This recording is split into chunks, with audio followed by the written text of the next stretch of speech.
제가 지난주 주일날 오후에요, 한 MC의 신방을 갔습니다. 근데 거기서 여러 대화를 하면서 한 분이 미디어 팀을 섬기고 계신데, 자기는 이 팀을 섬기는 게 너무 은혜롭고 은혜를 많이 받으신대요. 사실 우리는 그냥 이렇게 아무 일 없는 듯 예배를 드리고 있지만, 저 뒤에서는 정말 뭐 하루가 멀다 하고 사건 사고가 많습니다. 근데 그때마다 이 일들을 처리하는 한 분 한 분이 너무 성숙하고 너무 귀하시다는 거예요. 왜냐하면 다른 교회에서도 그런 비슷한 사역을 해봤지만은, 이런 일들이 계속 생기면은 서로 그냥 짜증도 나고, 또 때로는 막 책임을 서로 미루기도 하고, 그것 때문에 화나기도 하고, 격양된 목소리가 나오기도 하고 막. 그런데 CD 교회는 전혀 그런 게 없이 너무 성숙하게, 또 어떤 표현으로는 서로가 서로에게 감사하는 마음으로 그 태도로 섬기시고 계시다는 거예요. 그래서 그 얘기를 듣는데 너무 기쁘고 감사했고, 또 그런 분들이 함께 섬기기 때문에 저희가 팬데믹도 잘 이겨내는 것이 아닌가 싶습니다. 이럴 때 박수 한번 나오면 정말 좋을 것 같은데요. 네, 보이지 않게 수고하시는 분들이 너무 많고요.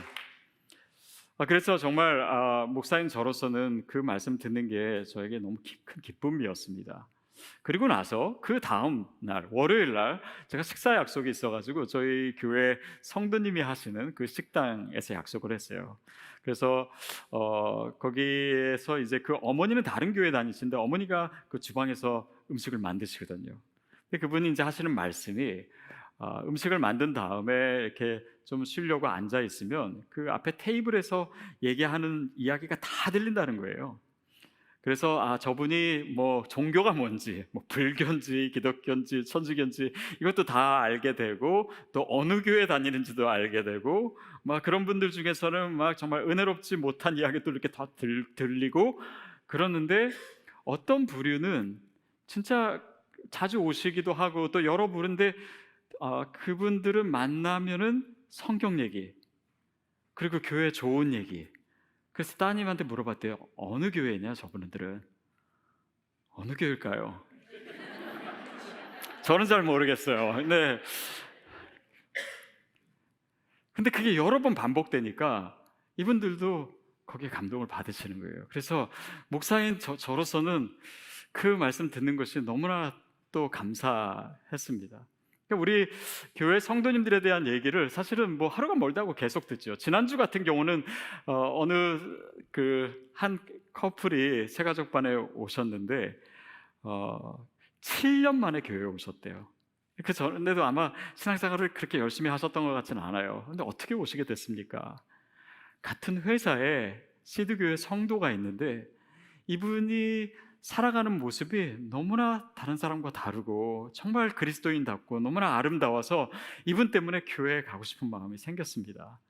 그래서 우리 히스팍 CMC에 먼저 오시고, 또 그 다음에는 예배를 오신 거예요. 너무너무 기뻤어요. 여러분에게는 이런 이야기가 어떻게 들리시는지 모르겠는데요, 저한테는요 하나님의 격려입니다. 또 화산에서 살아나오느라 수고했다고, 또 개척하는 데 수고했다고 하나님이 이 성도님들의 이야기를 통해서 저를 계속 격려해 주십니다. 여러분의 삶을 향한 하나님의 격려와 또 하나님의 위로는 뭔지 모르겠어요. 근데 저는 특별히 힘들 때나 아니면 제 자신이 너무 부족하다고 느낄 때 하나님께서 이런 식으로 또 여러 가지를 통해서 저에게 말씀해 주시고 격려해 주세요. 아마 사도 바울도 저보다도 훨씬 더 하나님의 격려의 음성을 많이 듣지 않았나 싶은데요, 오늘 본문 말씀을 통해서 우리가 한번 생각해 보겠습니다. 우리 1절 2절 말씀 다시 한번 같이 읽겠습니다. 시작. 소요가 그침에 바울은 제자들을 불러 고난 후에 작별하고 떠나 마게도냐로 가니라. 그 지방으로 다녀가며 여러 말로 제자들에게 권하고 헬라에 이르러. 1절의 시작이 소요가 그침에. 지금 사도 바울의 일정의 그 전의 상황을 보면요, 에베소에서 복음을 전했습니다. 많은 사람들이 예수를 믿게 되고, 예수를 믿다 보니까 우상을 버리고, 그 에베소 지역에 이 아데미 신전이 있었고, 그 아데미 여신을 작은 조각으로 만들어서 팔던 사람들이 있었습니다. 근데 사람들이 예수를 너무 많이 믿게 되니까 장사가 안 되는 거예요. 그래서 데메드리오라고 하는 사람이 다른 자기 동업자들을 다 모아가지고 폭동을 일으켰습니다. 그리고 사도 바울과 그 제자들을 잡으려고 혈안이 되어 있었어요. 실제로 이 바울의 일행 중에 2명이 잡혀갔습니다. 그래서 사도 바울도 그 안으로 들어가서 어떻게든 뭔가를 해보려고 했지만은 자기까지 잡히게 될 상황에서 다른 사람들이 말려서 갈 수 없고, 그래서 뭔가 이 어려운 상황 속에서 할 수 있는 일은 없고 그런 이 힘든 마음이었습니다. 그런데 거기서 사도 바울은 좌절하지 않고 또 사역을 시작하고 여행을 시작해요. 마게도냐를 거치고 또 헬라에 이르렀다. 그러니까 뭐 고린도를 거쳐가지고 그런 이 그리스 지역으로 오게 된 것이죠. 자, 사도 바울은 지금 이 상황에서 힘들고 어렵고 몸도 지치고 마음도 지치고, 그런데 그의 그 모습, 그리고 그가 사람들을 만나서 행했던 것을 성경은 한 가지 단어로 얘기하고 있어요. 본문 말씀에 권하고 이렇게 써 있습니다. 권하고. 헬라에서 사람들을 만나고 또 에베소 장로들과 헤어지면서 그들을 권하고, 권하다라고 하는 것이 무엇일까요? 이것을 헬라어로 하면요, 파라클레시스라고 하는 단어인데요, 이것은 크게 2가지 의미로 번역이 됩니다. 뭐냐면 하나는 exhort, 그러니까 훈계하다, 혼내다 이런 뜻이죠. 또 한 가지는 위로하다, 격려하다예요. 여러분 생각해 보세요. 사도 바울이 2차 전도 여행 때 교회를 세우고 많은 성도님들이 생기고 그들과 사랑을 나누고 헤어졌다가 이제 3차 여행 때 너무나 반갑게 만났습니다. 근데 반갑게 만나서 훈계하고 지적하고 혼냈을까요? 아니면 위로하고 격려했을까요? 그러니까 이 문맥상에서 우리가 그 단어의 의미를 명확하게 알 수가 있죠. 근데 어떤 분들은 남을 지적하고 가르쳐주고 훈계하고 이런 것을 자신의 어떤 역사적 사명으로 알고 태어났다고 생각하시는 분이 있어요. 그런데 하나님의 사역은요, 사실은 늘 격려와 위로입니다. 사도 바울의 사역을 한마디로 하면은 바로 이 파라클레시스예요. 격려하고 위로하고, 그럴 때 영혼의 마음들이 열리고 또 변화되게 되는 것이죠. 자, 근데 이 상황을 보면 사실은 사도 바울 자신이 위로받아야 될 상황입니다. 자신이 격려받아야 될 상황이에요. 에베소에서 일도 힘들고 또 지금 상황도 여러 가지 어렵고, 3절에 보면 더 어려운 상황이 기다리고 있어요. 우리 같이 읽겠습니다. 시작. 거기 3달 동안 있다가 배 타고 수리아로 가고자 할 그때에 유대인들이 자기를 해하려고 공모함으로 마게도냐를 거쳐 돌아가기로 작정하니. 자, 거기 고린도에 3개월을 있었습니다. 그리고 그 계획은 뭐냐면 여기서 배를 타고 저쪽 수리아, 즉 시리아 지역으로 가려고 했어요. 그렇게 하면 훨씬 빨리 목적지에, 그리고 예루살렘에 도착할 수 있거든요. 근데 배를 탈 수가 없는 거예요. 왜냐하면 유대인들이 사도 바울을 죽이려고 또 그 길목에서 모의를 하고 있었던 것을 알게 됐어요. 그래서 할 수 없이 배를 못 타게 되고 다시 이 아시아에서 건너와서 마케도니아 지방, 아가야 지방, 또 다시 그리스 지방으로 그 먼 길을 다시 걸어서 가야 되는 상황입니다. 계획대로 뭔가 되지도 않고 몸도 어렵고 마음도 어렵고, 그래서 사도 바울이 힘든 그때에 그는 계속해서 여행을 하는 거예요.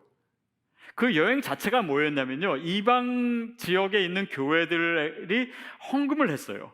왜냐하면 예루살렘의 교인들이 가난하다라고 하는 얘기를 듣고, 그래서 그 연보, 그 헌금을 가지고 가는 것 그 자체가 사도 바울에게는 격려와 위로의 여정이었습니다. 그것을 그치지 않는 사도 바울의 모습을 보고 있는 것이죠. 제가 영국에 있을 때 한 한인교회에서 청년부를 섬겼습니다. 많은 학생들이 왔다가 또 가기도 했어요. 근데 어느 날 한 청년이 오더니 이제 그 청년이 이제 공부를 다 마치고 이제 한국으로 돌아가야 되는 날이었어요. 저를 딱 보고, 목사님, 그동안 이 교회 다니면서 목사님의 얼굴의 은혜를 많이 받았어요. 그러더라고요. 얼굴? 정우성 닮은 얼굴? 아, 제가 그 정우성 얘기를 한 다음에 우리 그 지온이가 유튜브 갔더니 거기 전사님이 그러더래요. 권 목사님이 정우성이면 나는 손예진이다. 어쨌든 목회 얼굴이 중요한 것 같아요. 근데 제가 뭐 얼굴이 어떻게 생겨서가 아니라 제가 늘 웃어줬다라는 거예요. 그 미소. 저는 몰랐는데 제가 청년들 볼 때마다 이렇게 웃어준 그 미소에 마음이 녹아지고 그것 때문에 너무 기쁘고 또 힘들고 어려울 때 위안을 받았습니다. 그 말을 듣고 그 다음부터는 진짜 더 적극적으로 웃기 시작했어요. 근데 그게 목회에 있어서 중요하다는 것을 그때 깨닫게 되었습니다. 근데 생각해 보니 그 당시에 제 삶을 보면 사실 웃을 상황이 아니었어요.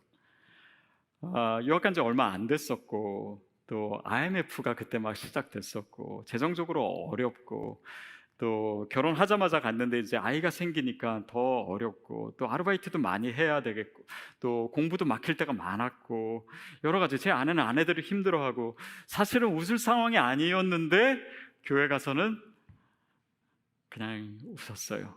성도들을 위해서. 여러분 혹시 여러분에도 그런 상황 있지 않습니까? 겉으로는 웃고 있는데 속은 울고 있어요. 겉으로는 정말 뭐 다른 사람과도 잘 지내고 기쁘게 사는 것 같은데 내 안은 속은 무너져 있고 우울하고 또 힘들고 그럴 때가 있습니다. 이 정신의학 용어 중에요, 스마일 마스크 신드롬이라고 있습니다. 그러니까 스마일 마스크, 웃고 있는 거예요. 마치 그 하회탈 그 가면을 쓰고 있는 것처럼 웃고 있는데 속은 우울증이 있는, 또 불만족이 있는, 슬픔이 있는 그런 상황이에요. 특별히 이게 일종의 이제 뭐 우울증, 가면성 우울증 이렇게 얘기하는데요. 이런 질병에 잘 걸리는 사람이 연예인들. 그러니까 자기 삶과 상관없이 사람들에게는 늘 웃어야 되는 사람들, 또 서비스업 종사하는 사람들. 저는 그 중에 최고가 목사 아닌가 싶습니다. 때로는 막 부부싸움 하고 와서도 웃으면서 설교해야 되는. 참고로 저는 여태까지 20 몇 년 살면서 부부싸움을 한 번도 한 적이 없습니다 라고 얘기하고 싶지만 아니 했죠. 근데 뭐 때로는 내 아내가 그렇게 삐쳐가지고 저쪽에서 째려보고 있는데 설교해야 되고 그러니까 겉으로 드러나는 것과 속이 다를 때가 많아요. 근데 여러분의 삶에도 마치 이런 것처럼 그냥 기쁘고 내가 뭐 사역을 맡았기 때문에 뭐 직분이 있기 때문에 교회 안에서는 정말 그렇게 열심히 하지만 사실 내 내면은 너무나 힘들고 남을 위로하고 격려할 힘이 나한테 없는데 내가 그렇게 해야 될 때가 있고, 또 다른 사람들은 막 기도해요. 아픈 사람을 위해서 기도하면 낫기도 합니다. 그런데 나는 계속 아파요. 또 뭐 헌금도 하고 가난한 사람들 도와주기도 하고 도네이션도 하는데 실제로 내 사업은 아주 위험한 상황 가운데 있기도 하고. 그럴 때 여러분은 어떻게 하십니까?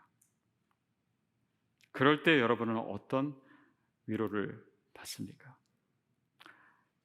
자, 거기서 하나님의 사람에게 중요한 것이 있습니다. 바로 아까 우리가 얘기한 이 권하다, 파라클레시스라고 하는 단어는요, 파라라고 하는 접두어 누구누구 옆에입니다. 그리고 이 클래시스는 칼레오라고 하는 동사에서 온 건데요, 이 동사는 부르다라고 하는 뜻이에요. 옆에서 부르다, 옆에서 얘기하다.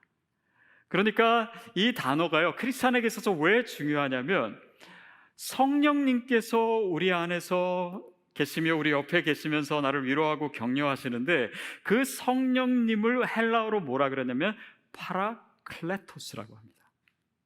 그러니까 같은 단어에서 다 온 것이에요.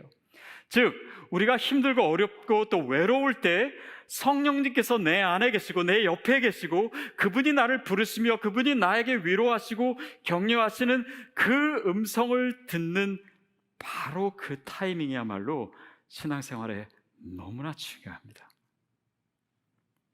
사역자로서 살아가면서 가장 고통스러운 것은 저 자신의 한계를 느낄 때입니다. 뭔가 좀 더 영향력이 있는 사역을 하고 싶고 정말 성도님들에게 더 삶을 변화시키는 그런 목회를 하고 싶고 그런 열망들은 많지만 실제로 내 능력이 너무나 없다라는 것을 깨달을 때 사실 낭망하고 또 스스로에게 실망할 때도 있습니다. 근데 그때 가장 중요한 것은 내가 어떤 능력을 가졌느냐, 내가 얼마나 잘할 수 있느냐, 내가 얼마나 영향력을 가졌는가, 그런 것이 아니라 그 상황에서 내 옆에서 말씀하시는 성령님의 음성을 들을 수 있는가, 그게 중요해요. 이 위로를 다른 사람이나 아니면 성과에서 찾는 것이 아니라 하나님이 나에게 말씀하시는 그 음성에서 내가 격려와 위로를 받을 수 있는가, 그것이 진짜 능력입니다. 저는 저와 여러분에게 그 능력이 있게 되기를 바라요. 그것은 우리의 어떤 능력이기보다는 하나님께서 그 시간 가운데 우리를 만나고자 하시는 겁니다. 그리고 그분은 위로의 하나님이시고 우리에게 말씀하기를 원하시는 분이에요. 하나님께서 또 성령님께서 위로의 하나님이시다라고 했을 때 그 위로의 하나님이라고 하는 것은 과연 어떤 의미입니까? 우리가 그것을 위해서 고린도전서 말씀을 하나 찾아봤으면 좋겠는데요. 고린도후서 1장 3절부터 7절까지입니다. 여러분은 이 구절을 읽으시면서요, 이 파라클레시스라고 하는 단어가, 위로라고 하는 단어가 성경에 가장 집약되어 써 있는 곳이거든요. 이 7절까지 몇 번 써 있나 여러분 한번 세보세요. 우리 같이 읽겠습니다. 시작.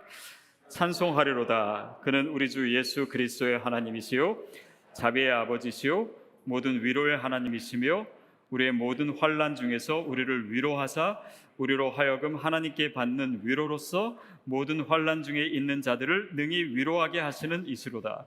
그리스도의 고난이 우리에게 넘친 것 같이 우리가 받는 위로도 그리스도로 말미암아 넘치는도다. 우리가 환난 당하는 것도 너희가 위로와 구원을 받게 하려는 것이요 우리가 위로를 받는 것도 너희가 위로를 받게 하려는 것이니 이 위로가 너희 속에 역사하여 우리가 받는 것 같은 고난을 너희도 견디게 하느니라. 너희를 위한 우리의 소망이 견고함은 너희가 고난에 참여하는 자 같은 것 같이 위로에도 그러할 줄을 알미라. 몇 번 나오니까? 10번. 잘 세셨네요.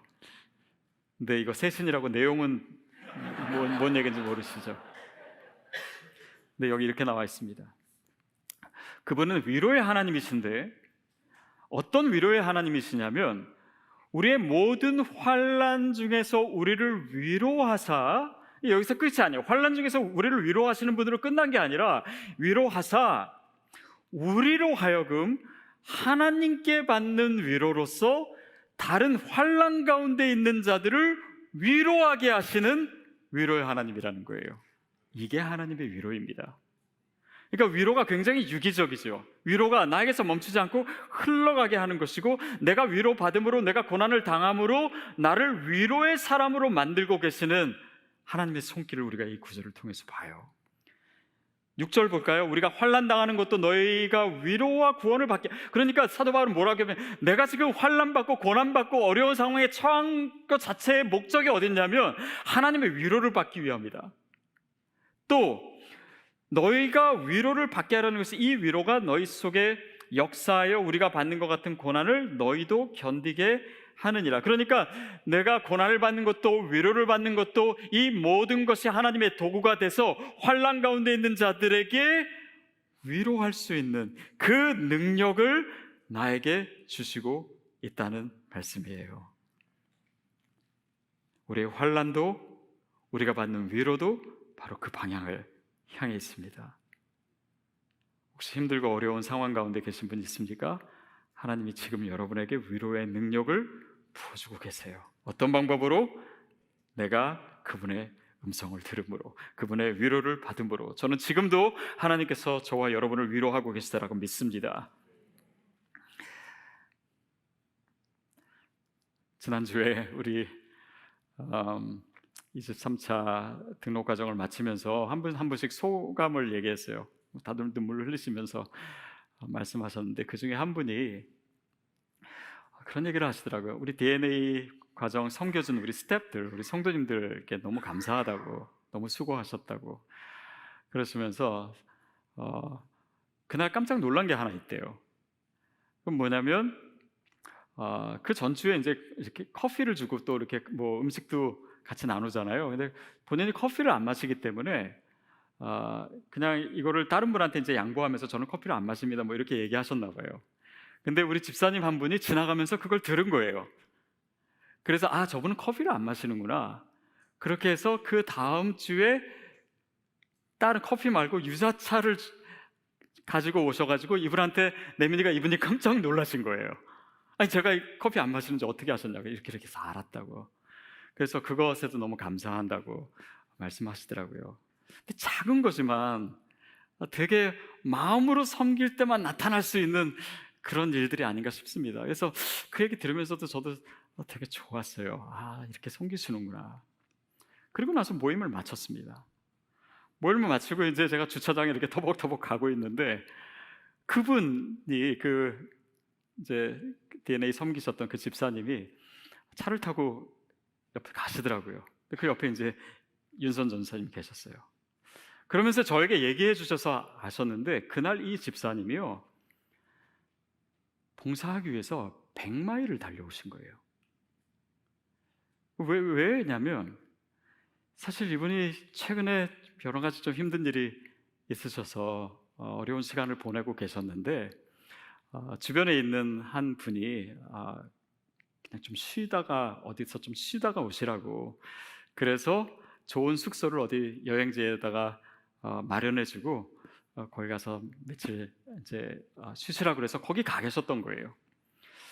그래서 교회로부터 이제 멀리 떨어진 곳이니까 뭐 이번 주에는 봉사도 잘 못할 것 같고 또 예배도 그냥 온라인으로 드려야 되겠다 이렇게 생각하고 있는데 마음이 계속 불편하신 거예요. 오늘 교회 가야 되는데 사실 내가 거기 있어야 되는데 그러다가 안 되겠다 해서 차를 몰고 100마일 왕복 200마일을 왔다 가신 거예요. 그 수고를 하시면서 하나님께서 아까 소감 얘기하신 어느 성도님 통해서 그렇게 먼 길 왔다 간 나에게 그렇게 위로해 주신 것 같다고 하시더라고요. 여러분 하나님은요 진짜 격려하시는 분이에요. 위로하시는 분입니다. 저는 그 말씀을 들으면서요 제가 위로받았어요. 제가 격려받았어요. 어쩌면 지금 이 이야기를 통해서 또 다른 격려받는 분이 있으실지 모르겠어요. 위로받는 분이 계실지 모르겠어요. 하나님이 이렇게 다른 사람을 통해서도 말씀해 주시지만요 어떤 상황에서는요 어느 사람도 알지 못하고 또 누구도 격려해 주지 않고 위로해 주지 않는 때도 많아요. 그런데 그때야말로 우리가 하나님께 가장 가까이 가야 될 때입니다. 반드시 주님의 음성을 들어야 될 때예요. 그리고 힘들지만 나에게 주어진 이 위로와 격려의 사역을 계속 감당할 때 하나님은 내 삶을 통해서 더 놀라운 일들을 하십니다. 사도 바울이 몸도 지치고 마음도 지치고 계획대로 안 되고 그 상황에서 그냥 실망해서 그래 빨리 그냥 가자. 나는 잘 안 되나 보다. 내 계획대로 되는 일이 없어. 그렇게 하고 앉아 있었을까요? 아니면 계속해서 그 위로와 격려의 사역을 했을까요? 분명히 했을 겁니다. 그리고 특별히 그 고린도에서 3개월을 머무는 동안 사도 바울이 뭘 했는지 아십니까? 물론 사람들 만나고 복음 전했겠죠? 그런데 바로 거기서 사도 바울은 로마에 있는 성도들에게 편지를 썼습니다. 그게 바로 인류 역사상 가장 위대한 편지인 로마서예요.